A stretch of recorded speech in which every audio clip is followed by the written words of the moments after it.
Oh, we're back. I know. Friday night, right before snowpocalypse. What? How else would you want to spend your Friday night besides with me? The face, the voice of Indy Reporter, Steve Whitmer. I know, right? The current, anyway, until someone finally replaces me. Until somebody steps up to the plate, but that's where we're at right now. Ducky in the chat, let's go. We are so back. As long as we got Duck in the chat, hopefully Polly and Special Paul will show up. Maybe Drew will show up too. That would be awesome. Ducky, you are going to love one of the things that I just found. It is very funny. All right, so we'll talk about that at the end. All right, so a little bit of house cleaning real quick. There were two bills that I missed yesterday. And I'm thinking, like, I'm going to have a daily show because of how many bills there are. There were 50 bills that were talked about during committees on Thursday, I think. And then there were like 30 something on Wednesday. Dude, there's just too many bills to follow. And then they're just getting ran through the House and through the Senate. Senate's a little bit slower, but all right. So first things first, house cleaning, HB 1003. This is going to be a consolidation of all the bills. I talked about this yesterday.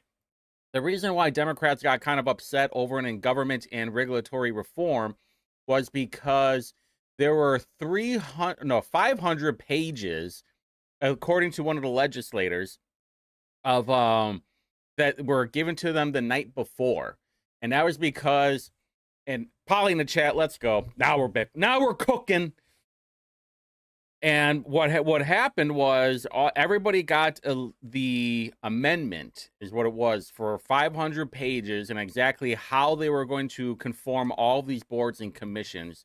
And basically what Bartel said was, Rep. Bartel, I think that's who it was, said, hey, guess what? We gave everybody a chance to come to the floor, talk to us, find out why you're even there. We're giving you an out, basically. You want to be part of it? You're going to have to show up. So they didn't show up, and they killed a bunch of commissions and boards, or consolidated them with some of them else. They talked about one of them they have not met in 3 years, like 2.5, 3 years. They said 2023. And then another one they haven't met in a couple of years. There's actually a couple of them that they have not met in a couple of years. And it's like, hey, you know what? You guys don't want to meet, so they can't even have a quorum. That's the problem with a lot of these boards and commissions. A lot of them never sunset. There's never a deadline or an end time for them to be around. I think Matt Lehman, he brought up, he's like, we had an electric car commission. And then, but it was like, once we were done with it after a couple of years, it's dead. Like, there was an actual time to get rid of it. So that was fun to watch. And then Senate Bill 88. I saw Indy Star, they brought this up, and the title of their article was, Bill would make schools teach students to put marriage before kids. Now, but that wasn't the only part of the bill. In fact, it had 3 different sections of it altogether. Section 1, obtaining at least a high school diploma and acquiring additional training in preparation for the workforce, like an adult. Securing full-time employment, like an adult. Waiting until marriage to begin having children. Listen, that's not always going to work for everybody. However, what they are saying is, like, if you want the best life for yourself, if you want to not be having all these surprises, if you want to make sure that you at least have a better path, these are the 3 things that you should probably have. Now, I didn't go back and watch the meeting, but it did pass committee. Actually, what was the committee report? Yeah. JD Ford, Fady Kador, and Shelley Yoder all voted no. Huntley, I'm sure, would have voted no, but apparently she wasn't there. Oh, boy. I cannot wait for it to be heard on the Senate floor. All right, so moving on, though, because we're going to talk about Monday and some of the bills that are going to be talked about in committee next week. Very fun stuff. All right, so HB 1038. This is the big one. This is the relocation of gaming operations. This is the bill that Fort Wayne Mayor had spoke at, and then there was an amendment to change it, not just from Allen County, but also DeKalb, Steuben, and Wayne County. Now, a little birdie told me that some people have been saying this bill is dead because it had to go in Ways and Means, which is basically like the purgatory. Like, hey, guess what? By the time they come back, they only have like 3 days left until the deadline of 3rd reading. For those who don't know what third reading is, that is the final time for anything to happen before it gets switched over to the other chambers. So for like this bill, everything has to be done by the 29th for third reading for it to get switched over to the Senate, so it actually can have the process of it becoming an actual bill, well, like a finalized bill, and an enacted. There we go, enacted. Words are fun.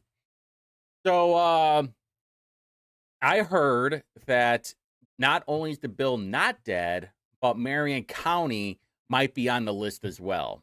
I heard there's some deals going on. Now, Aaron Freeman, he does have a bill to bring a casino to Marion County, which I think is a terrible idea, by the way.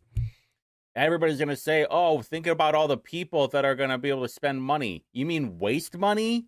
Because a portion of the casino money actually goes to rehab to fund that kind of stuff to help people get rid of their addiction of gambling.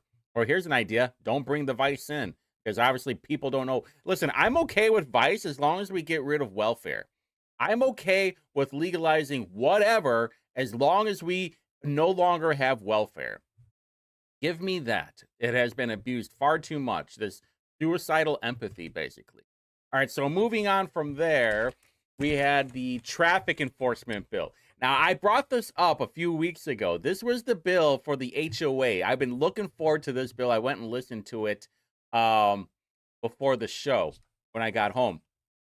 I should have went back and watched a couple of these, but whatever. I was listening to other stuff from committee meetings. All right, so this bill, what it would do is have a process which a current... Oh, wait a minute, that's the wrong one. 1155.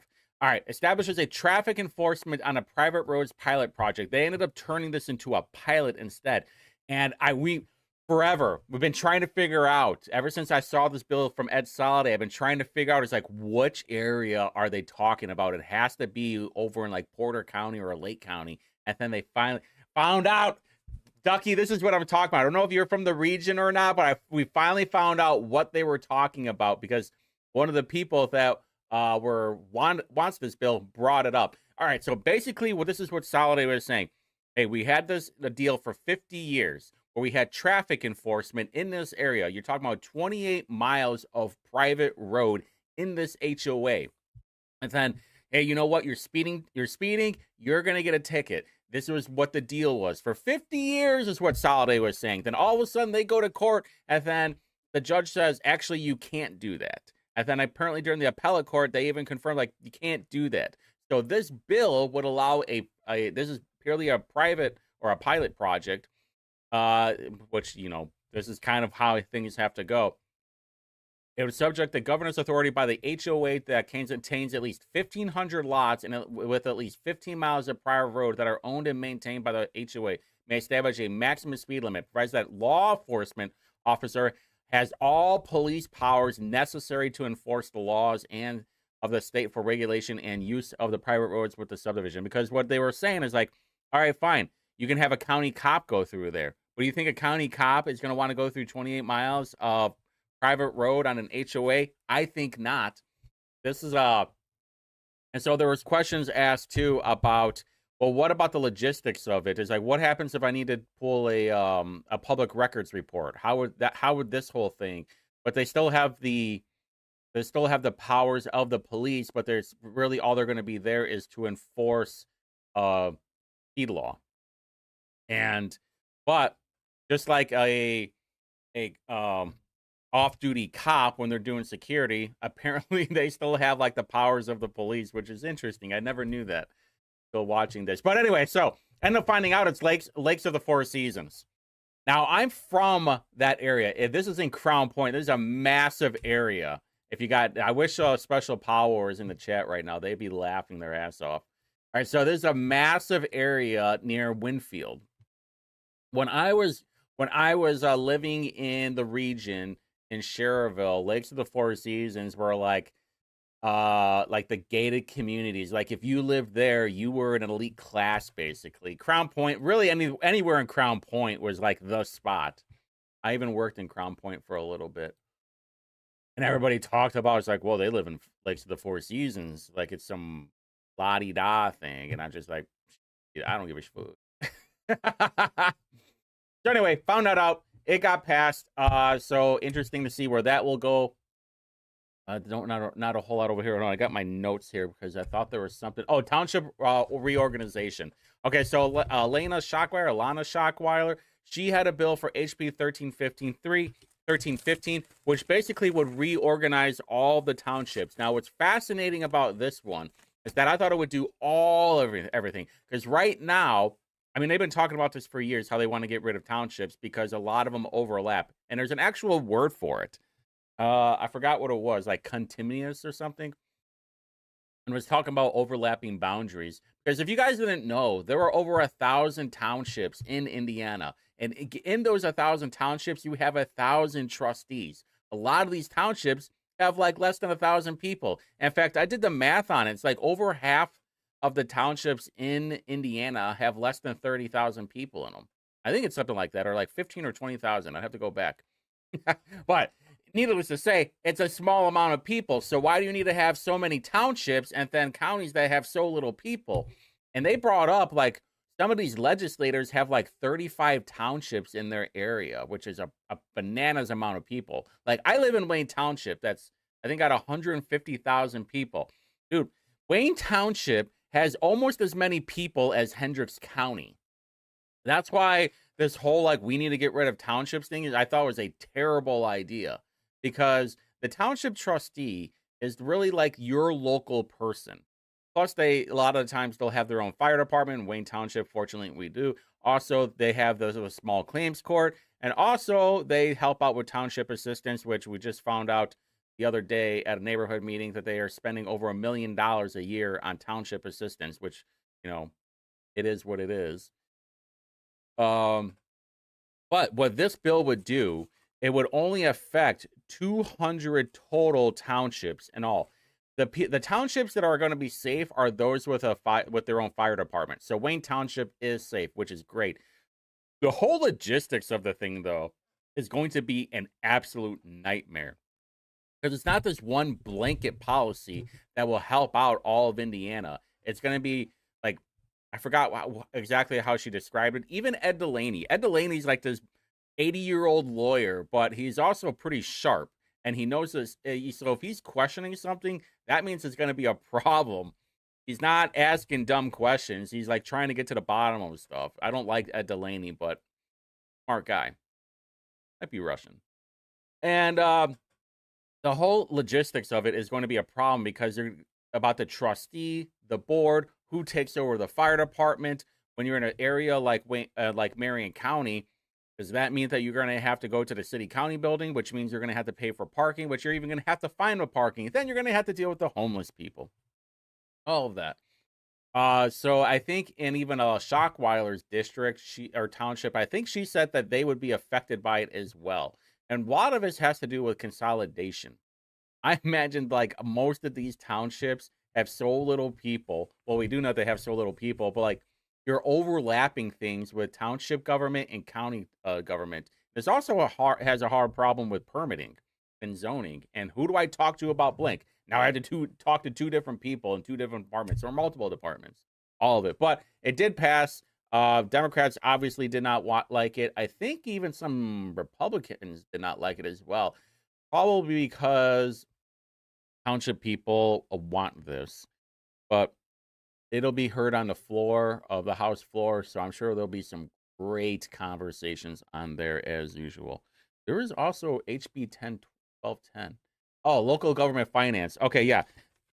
So you know how I said last week that about the veterans money? So in SEA 1, SB 1, basically the widows of veterans of World War I, their property tax deductions or their property tax abatement, they didn't have to pay property taxes, was taken out.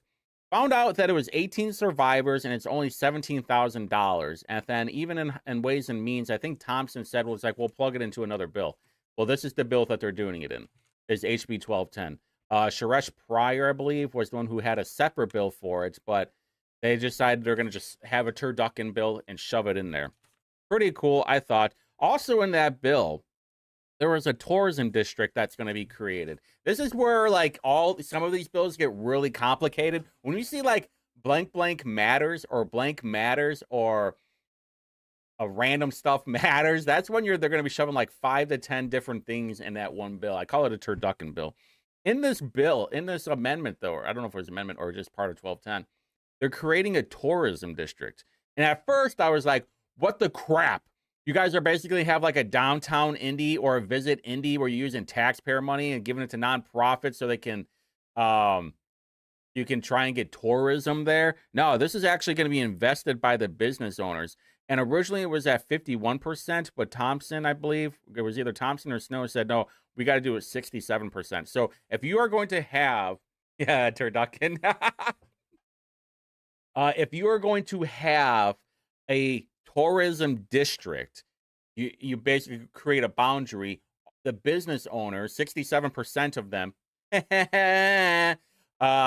they have to invest into the district. Like they have to pay, they're going to create their own nonprofit or they will get helped with a nonprofit. Visit Indy, downtown Indy, all of it. Yeah, a turkey, a duck, and a chicken. So that was interesting. There was a lot of talks in that bill. I tried to actually listening to another one. Also, this 1251 emergency ambulance service. Basically, what this would do is say, hey, guess what? Ambulances is including is an essential service in Indiana. So these areas that do not have ambulances service, like there are some that take a half an hour, mostly in rural areas. So now they are telling these areas you have to figure something out. Either you're going to create something or you're going to have a contract with a private ambulance, but you have to have something. Yeah, we'll see how that works out. I'm sure, and I think even during the previous committee, because I think this bill got recommitted, right? Yeah, originally it was on Veterans Affairs and Public Safety, and then it got recommitted to Ways and Means. Somehow it had a fiscal, but whatever. All right, so the one bill, though, that I was looking forward to was SB 27, which is the Stadium Authority Bill, a.k.a. the Bears Bill. The Bears Bill. Let me just tell you right now, I absolutely hate this bill. There is no reason why we should be funding the stadium. And what Chris Garton said, listen, I don't really have that big of a problem with Chris Garton. What I do have a problem with is when you're saying you're trying to save the taxpayers' money, but also you're going to use taxpayer money to build a stadium for a bunch of billionaires. I don't even know how the infrastructure is going to work over there too with it, but the stadium will be built by the taxpayers. And I think it was after 35 or 40 years, as long as the debt is paid, those people that run the stadium, aka the Bears, they can buy the stadium for $1. Not even joking, by the way, like a literal dollar, as long as the debt is paid off. However, how is it being funded? Excise tax, innkeeper's tax, food and beverage tax. So when you see that, when you go to McD's or whatever restaurant, and you see like a food and beverage tax, the 1%, that's not going into the general fund or going to that local area. That's going into a stadium. That's your money, by the way, that you're getting charged extra to build a billionaire stadium. Absolutely hate it. So yeah, that okay. But the only W from that bill, there was an amendment, and I went back and looked at what it was. I'm starting to get better at reading bills and like where the amendments are. What are they talking about? Like striking out 34 through 58 lines on page 69, whatever. I read this thing and I posted it, and Chris Garton actually responded to it. So here's what was stricken out. The authority. Hold on, let me get my Wawa. The authority is subject to the provisions 25 ASC 5 concerning equal opportunities for minority business enterprises and women business enterprises to participate in procurement and contracting processes. In addition, the authorities shall set a goal for participation by minority business enterprises of 15% in women's business enterprises for 5%, consistent with the goals of delivering the project on time and within the budget amount, and insofar as possible using Indiana businesses for employees, goods, and services. In fulfilling the goal, an authority shall take into account historical precedents in the same market. What did they strike out? No more DEI contractors. Hell yeah. I posted this and I was like, LOL, based. Even though I was talking crap about the bill. And Garmin was like, yeah, we're not doing DEI contractors anymore. It's like, this is so good.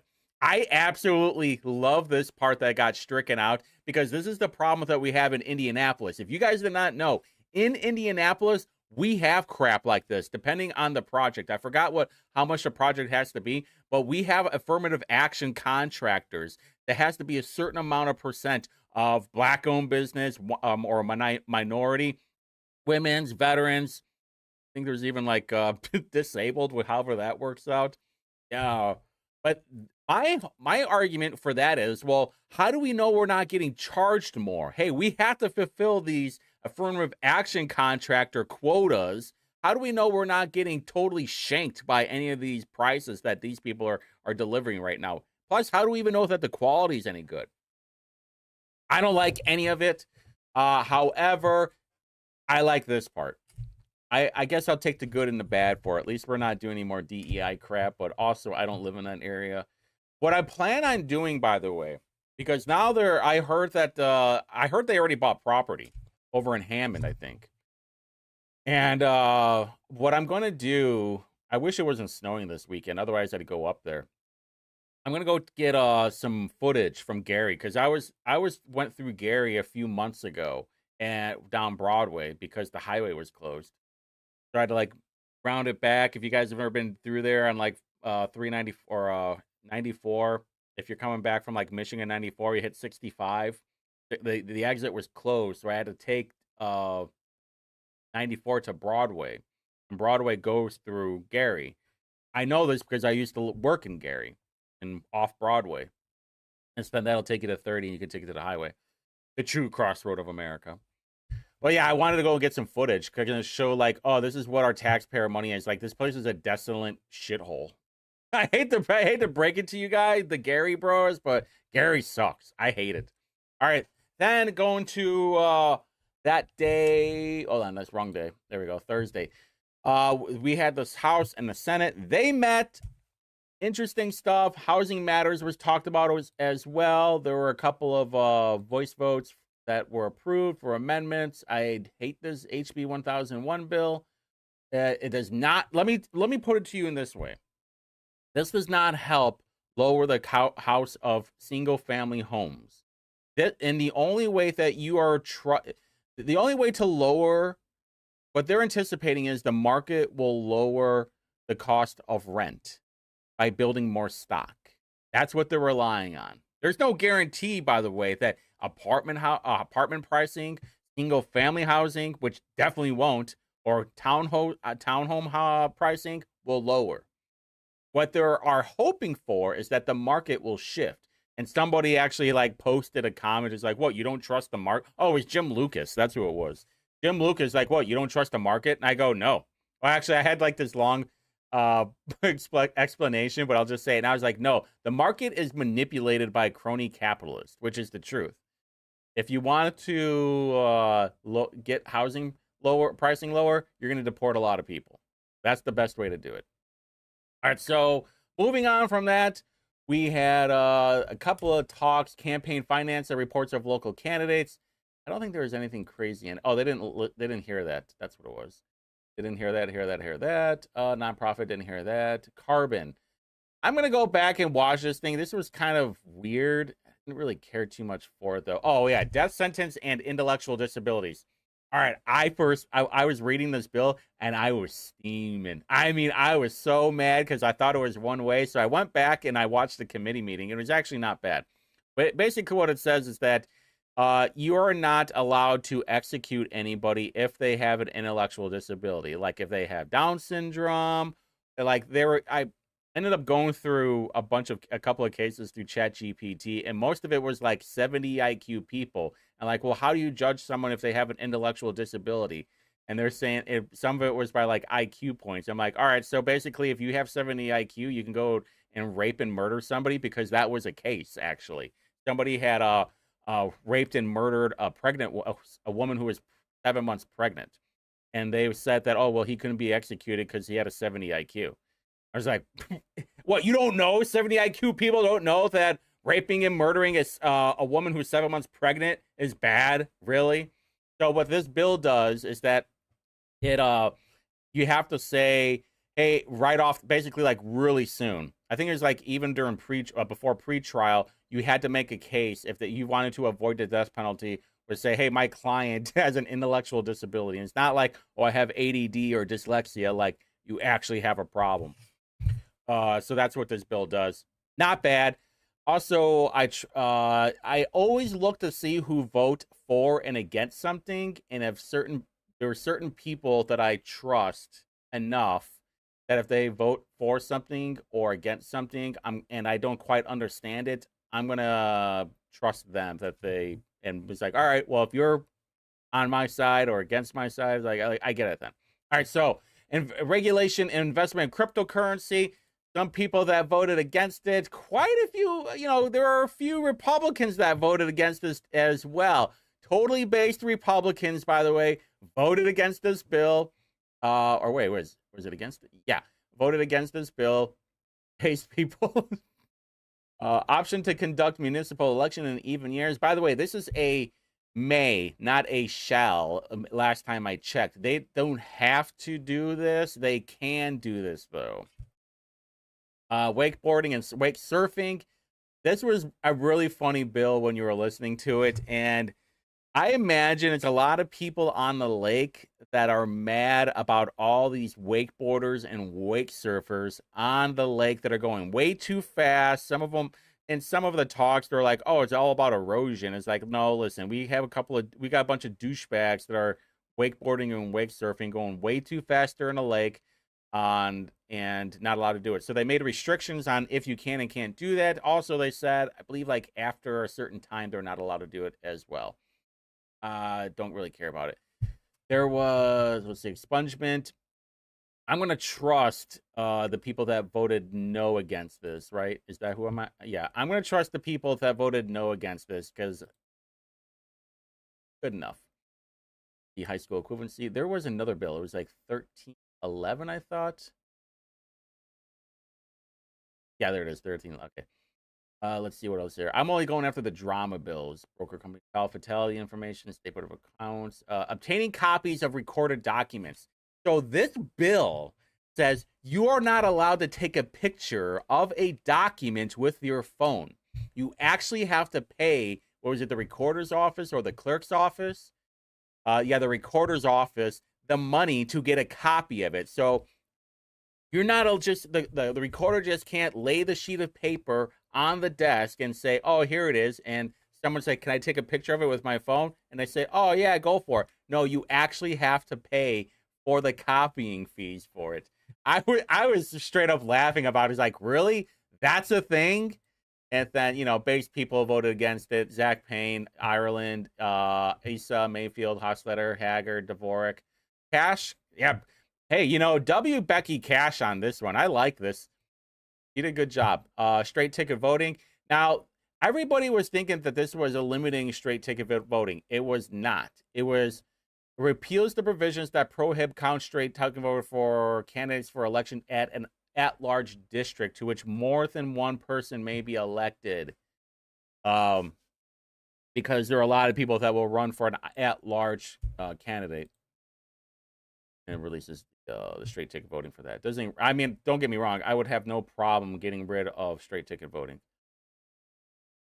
Hey, try more. All right, so the farm and homestead food sales. This was from Hunter Smith, former Super Bowl punter for the Colts, because he runs a farm, and one of his things that he had last year was like, hey, you got some of these people that run farm stands, or they sell things out of their coolers, and etc. And what they wanted to do was that it would repeal the current home-based vendor regulations. There were, I think, a amendment yesterday during second from Victoria Wilburn, and I think it was like specifying a bunch of stuff, but it got through. Democrats didn't, for some reason. Wait, will vote against this? Where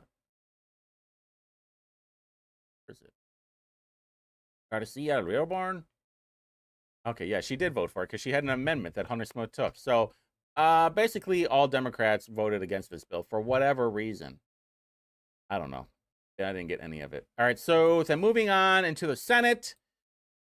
Lots of fun there. Okay, the library budget, that was on second. Studies really mentioned immigration matters. All right, SB 76. We have been waiting weeks for this. The immigration bill that Todd Rokita was talking about, saying Liz Brown needs to be primaried. Rokita was saying that Liz Brown has an illegal family member, and that's why she didn't want to hear it last year.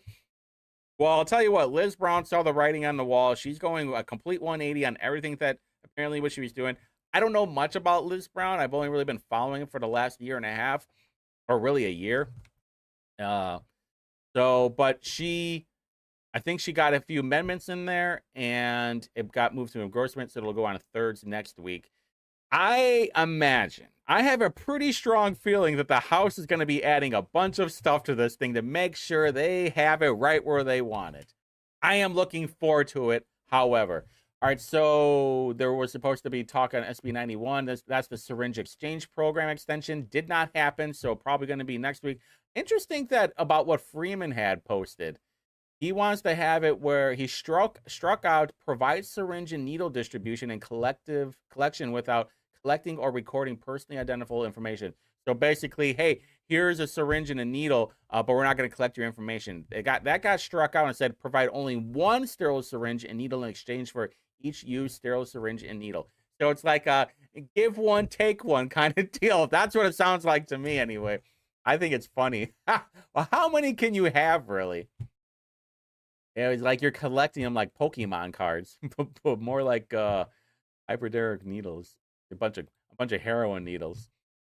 All right, what else we got here? Education matters. I'm not even going to get into this massive education bill. There's no reason for it, but that got through second reading, which means I'm sure. Okay, there's regulation on firearms and shooting ranges. I thought this was interesting.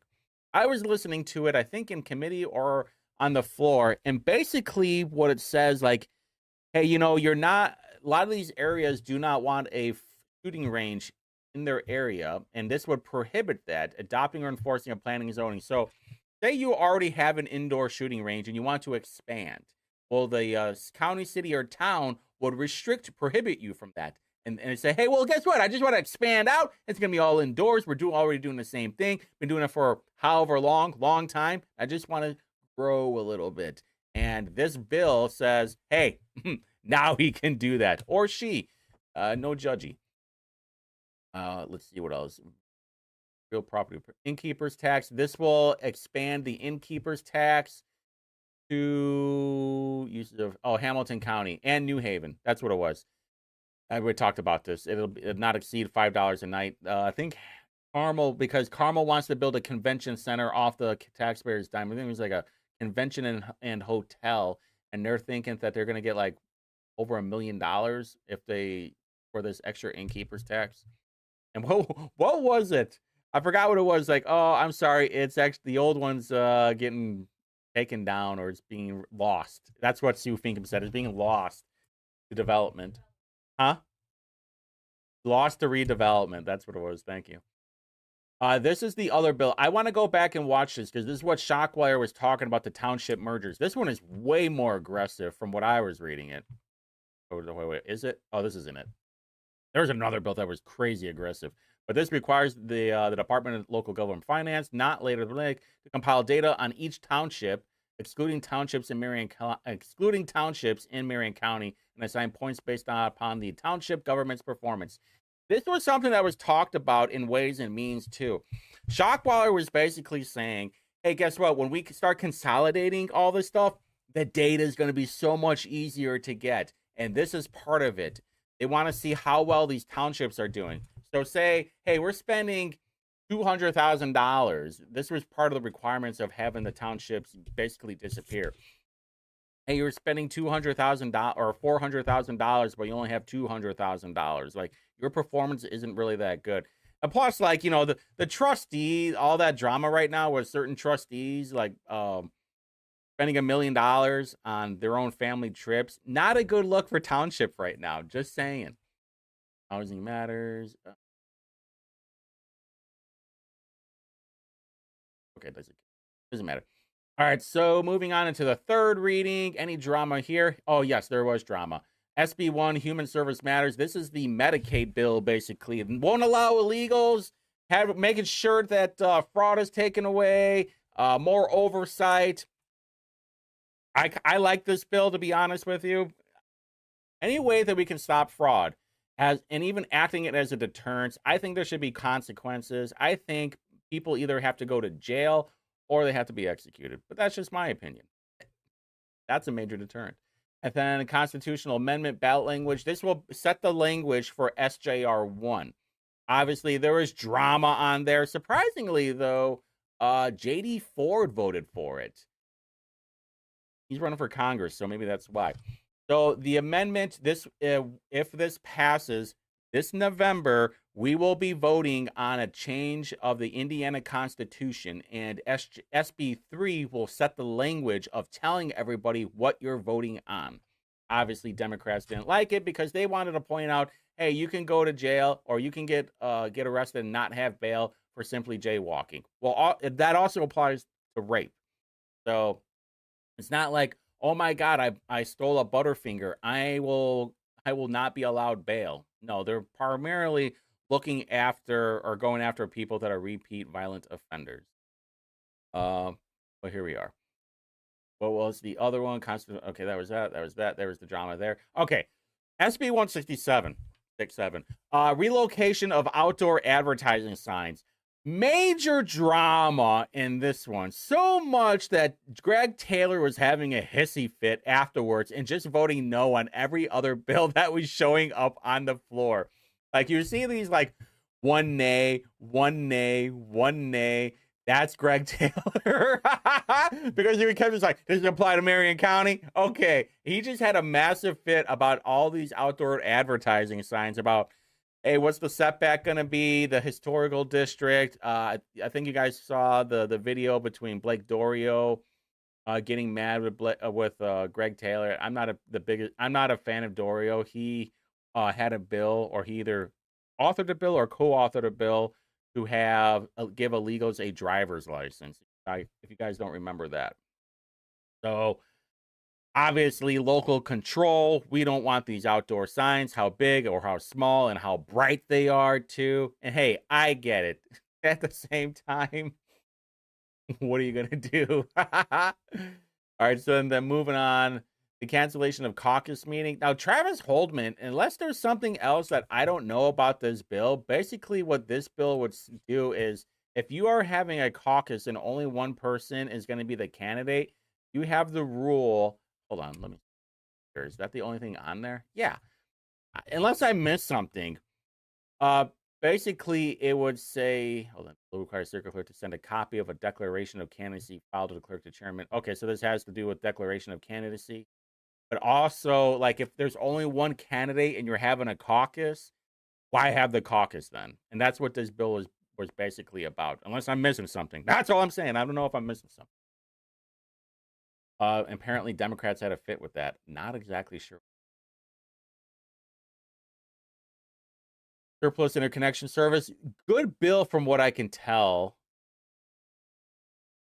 So basically, I from what I can tell, it's a good bill, but it's very wordy. Yeah, maybe I'll run it through ChatGPT. All right, tip pooling. Wait, did Taylor vote no on this one too? Of course he did. He was really having that big of a hissy fit. So basically, this will align for the one big beautiful bill. Say Freeman was pointing out, it's like, say, hey, you're going to a really fancy restaurant, you have a maitre d', you have a server, you have a waitress, you have the barkeep, and they all basically pool their tips together. And now this would align. I probably has mostly to do with tax stuff, if I had to guess.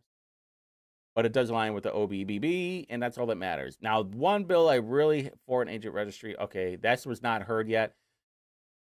This was the Chris Garton bill, where Garton said, is like, these people want to kill us, didn't you know? And there was a lot of like logistics problem too. It's like, well, what happens if the countries that we're no longer enemies with we're friends with? Wouldn't that mean that we have to change the bill? Like, how does that work out? So anyway, all right, first, sale of telecommunication equipment. This has to do. Do you guys remember a few years ago? I think I talked about this yesterday. Do you remember a few years ago where, like, if you were to sell a cat to a junkyard and get money for it, you had to have the VIN on it because there's so many cat converters that were getting stolen, like cut off and stolen. This is kind of the same deal with telecommunication equipment. This mostly has to do with copper, though. And I know it because people down the street from me burn electric wires so they can get the copper out of it. I don't know exactly how this is gonna work. Yeah, but like a person who sells or attempts to sell telecommunication network equipment, valuable metal dealer who purchases or attempts to hurt. Pretty much, this pretty much has to do with copper wire, though. I don't know how they're gonna. Logistics sounds very not cool. But what's not cool is the nuclear facility permit. Now, I brought this up. Oh, I have the here. Okay, here, right here. This is from Eric Koch, Mr. Energy himself. All right, the two things that I was really worried about was these two, 4 and 5. Repeals a provision authorizing IDEM commissioner to conduct a public hearing on the environmental effects of the proposed operation of a facility. This has to do with nuclear power generating facilities and nuclear fuel reprocessing plants, aka facilities.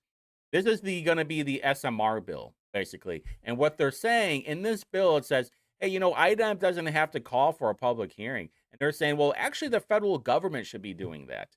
I think this is supposed to line up with the federal government bill. I think that's what's lining up. This is what all of you guys should be worrying about, though. It repeals a provision of requiring the ERB, which is the Environmental Rules Board, to adopt rules and standards to protect Indiana citizens from radiation hazards and setting forth requirements for required permits with respect to radioactive discharge, which should be terrifying all of you. Hey, guess what? The Environmental Rules Board doesn't have to adopt rules and standards to protect Indiana citizens from radiation hazards? Really? Really? That's why I don't have a problem with people voting against this bill. I hope that the House will kill it, because if this is, Soliday is going to gaslight everybody into wanting this bill. I'm with the Democrats on this one. This bill blows. I'm not exactly sure why Republicans voted for it. I almost guarantee you they did not read the bill. All right, so what is on I think that's all I think I officially did this week pretty good. Went back, solved a lot of things, listened to over, basically watched over 100 bills this week. Monday, there are 24 bills within 8 committees, 2 resolutions, 3 amendments. All right, on the HB 1003 will be heard again on HB 1003 will be heard again in Ways and Means. This is amend and vote early only. Reload 1038. That's the bill that I will be looking forward to. It starts at 8:30. Will be okay. Give you a heads up, especially for Ducky Brad in the chat. Let's go. I thought you meant a legit cat for a second. Yeah, that's automotive technician talk. That's car god talk, basically. All right, so land use and development. Which one is this one? Where's the one cited on here? Okay, this one's kind of wild. There is government immunity. Where was it? Private equity extends government immunity to a private entity or nonprofit entity that has executed certain agreements. We're going to be paying attention to this. I'm going to look into this bill a little bit more. This is for data centers, by the way. That's what this bill is for. Gonna have to pay attention to it in Ways and Means. It was oh yeah, this is the one. Yeah, this is the one that posted clips earlier today about Ed Soliday saying, hey, guess what? We're going to the data center people are going to have to give 1% of the amount of sales tax exemption money that they save to the local area. I don't know exactly how that's going to work. I'm hoping Democrats drill into Soliday about this bill, or Culp, actually, sorry. Looking forward to it, to a whole lot of mogging. Property bricks. All right. Brad, you're going to love this one for sure, pal. There, guess what's happening? Where is it? Carbon sequence, not that one. Candidates. Where is it? Oh, here it is. HB 1086, Brad. I know you're going to love this bill. I'm going to talk about it on Tuesday's show. The display of the 10 Commandments. Oh, I cannot wait for this. This is at 9:30. Dude, I'm for real. I might buy another laptop and then give it to somebody when I'm not using it, so because they need a laptop. I'm really thinking about doing that this week. We'll see. That way I can do 2 streams at the same time. But I will give the people at the IGA, whoever their media person is over there, I will tell you what, props to you guys. You've been doing a really good job on archiving the meetings almost immediately. I don't know what you're doing over there, but I like it. That saves me a whole lot of time. Let's see. License plate for 4. Okay, this bill is ridiculous. Provides that a special license plate may be used to be issued for former members of the General Assembly. Basically, you had to have 12 years of service, though. From what I was told, I think you have to have like 100 people or 1,000 people that are going to sign up for this before it can even be produced. And of course, Ed Staude is on there because he's been there since the dawn of time. Matters. Okay, and carbon sequestration. All right, there is one bill that I'm very interested in, and I don't know what this is all about because I ran it through ChatGPT as well.